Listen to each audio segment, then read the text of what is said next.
In this family, it's the scientists versus the artists. Sammy's on my team, takes after me. Steven Spielberg's The Fablemans arrives in Southeast Texas theaters this week, the sorta autobiographical story of a boy discovering his love for movie making. This is a very good movie. Great script, acting, production values, definitely a frontrunner for Best Picture Oscar Gold. I think you're very cool, and I'm worried that you're going to break my heart. Spoiler alert is a sweet love story between two men before transforming into a terminal illness drama. It's a little melodramatic, but it's well made and good for those who like a good cry at the movies. Is it Christmas now, Papa? It's not Christmas until we hear the bells. I Heard the Bells is the faith-based tale of how Henry Wadsworth Longfellow rose from despair following the death of his wife. This is a solid, Christian-based historical drama from Sight and Sound out of Branson, Missouri. I will come back to you! Emancipation is the new Will Smith film, the story of an escaped slave braving Louisiana swamps and slave hunters in his quest for freedom. This is a brutal but moving slave drama in both theaters and on home streaming. He's just a puppet! No, I'm not. I'm a real boy. Guillermo del Toro's take on Pinocchio is very different from the Disney version, set in fascist Italy during the war. It doesn't shy away from the monsters in the story while holding on to the central element of a wooden boy searching for his humanity. It's different, but very good. Life is such a wonderful gift. And that's what's new this week at the movies. I'm Sean McBride, the movie guy. Ladies and gentlemen, your favorite guy is my mom's favorite guy because she's watching. Okay. Movie Hi, Mama. lovers, to all the movie lovers out there, let's get into it. The Fablemans. Fablemans, Steven Spielberg's The Fablemans. This is a semi-autobiographical story. It's the story of a young boy who discovers his love for films and for filmmaking and how he sees the world through the lens of a camera. It's, like I say, it's Steven Spielberg. There's a lot of similarities to the things that happened to him in his life. It's not called The Spielbergs. It's called The Fablemans. So it is a fiction, but I think it's really good. Steven Spielberg just knows how to make engaging movies.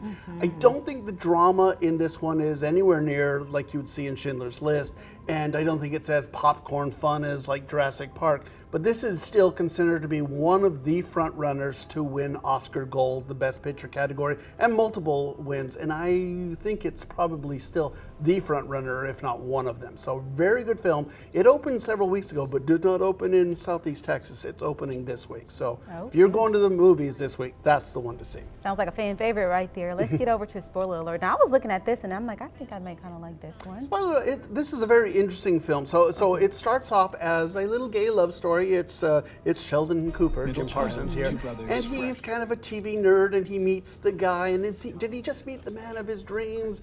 And then quickly it turns into a illness. You know, I mean, the title comes from, spoiler alert, the hero dies. It's an illness drama. Oh, so I don't like that so part. it's going to be a weepy.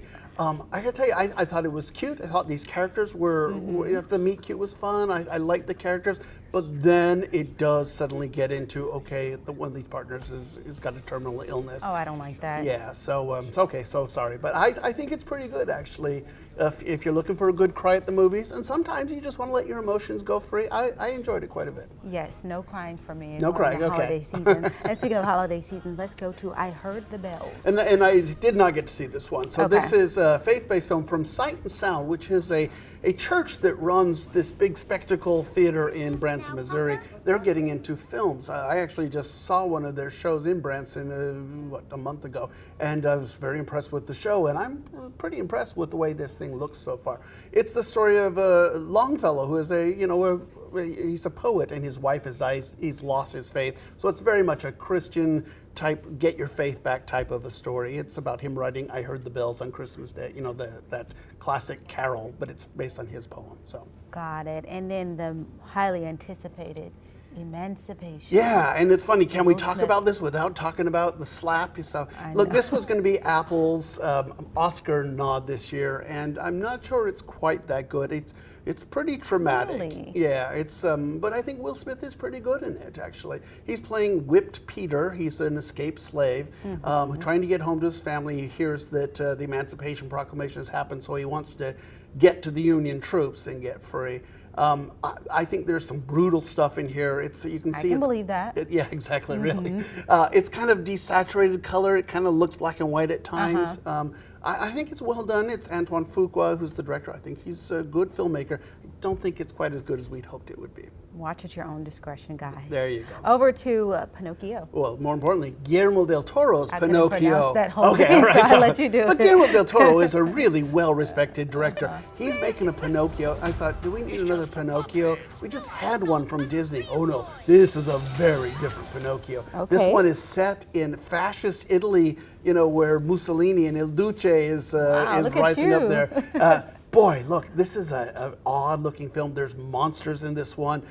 We get the angel of death. You know, I mean, it just does not look like the Pinocchio you saw when you were a child. This is probably a little scary for tiny wow. tots, but for 13-year-olds, and it's Guillermo del Toro, and his fascination with the macabre and with monsters. This is a very good film. I think this one could actually sneak in and get an Oscar nomination for Best Picture. We'll put your stamp on it. Thank you so much, John. He joins us every Friday with the latest movie on streaming platforms and in theaters. Let's get a final check of the forecast with Aaron Mack.